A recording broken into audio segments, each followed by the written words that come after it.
గత శాసనసభ ఎన్నికల ముందు కాంగ్రెస్ పార్టీ వృద్ధులకి, వికలాంగులకు, వితంతువులకు, చేనేత గీత కార్మికులకు చేయూత పెన్షన్ని పెంచుదామని హామీ ఇచ్చింది. అర్హత గల వారందరికీ పెన్షన్ మంజూరు చేస్తామని చెప్పని కూడా హామీ ఇవ్వడం జరిగింది.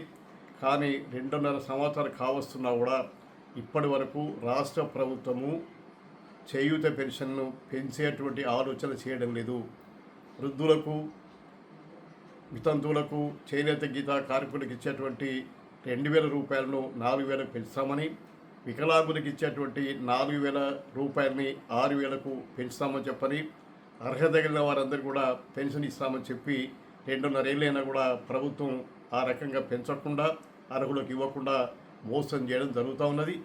మేము ఆ విధానాన్ని, ప్రభుత్వం యొక్క ప్రజా వ్యతిరేక విధానాన్ని తీవ్రంగా వ్యవసాయ కార్మిక సంఘం బీకేఎంయు ఖండిస్తూ ఉన్నది.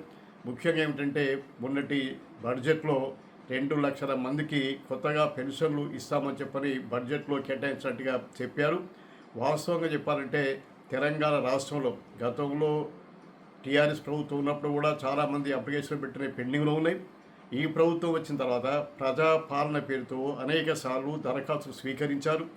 దాదాపు 19 లక్షలకు పైగా వితంతువులు, వికలాంగులు, వృద్ధులు, చేనేత కార్మికులు, గీతా కార్మికులు, ఒంటరి మహిళలు, అలాంటి వాళ్ళంతా కూడా ఎంతో ఆశతో అప్లికేషన్స్ పెట్టుకున్నారు.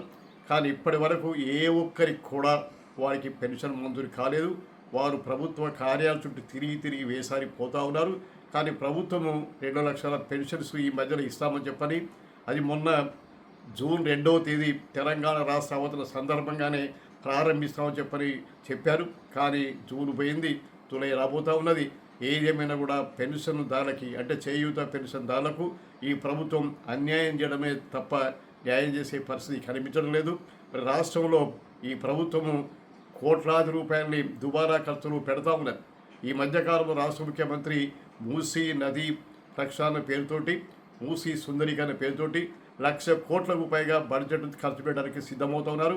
కానీ పేద ప్రజలకు, వితంతువులకు, ఒంటరి మహిళలకు, చేనేత గీత కార్మికులకు, వృద్ధులకు వికలాంగులకు ఇచ్చే పెన్షన్ మాత్రం పెంచడానికి మాత్రం ఈ ప్రభుత్వం సిద్ధంగా లేదని మనకు స్పష్టంగా అర్థమవుతున్నది.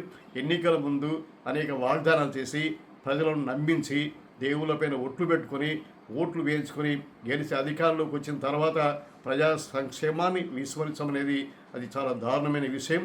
ఇప్పటికైనా రాష్ట్ర ప్రభుత్వము, ముఖ్యమంత్రి ప్రత్యేకంగా చొరవ తీసుకొని చేసిన వాగ్దానాలన్నింటినీ అమలు జరిపి వితంతువులకు, వికలాంగులకు, ఈ చేయూత పెన్షన్దారులకి పెన్షన్ పెంచాలని చెప్పని, అదేవిధంగా అర్హత వాళ్ళందరూ కూడా అందజేయాలని చెప్పని డిమాండ్ చేస్తాను. లేకపోతే పేద ప్రజల యొక్క ఆగ్రహానికి రాష్ట్ర ప్రభుత్వం గురవుతుందని చెప్పని ఈ సందర్భంగా హెచ్చరిస్తూ ఉన్నాను.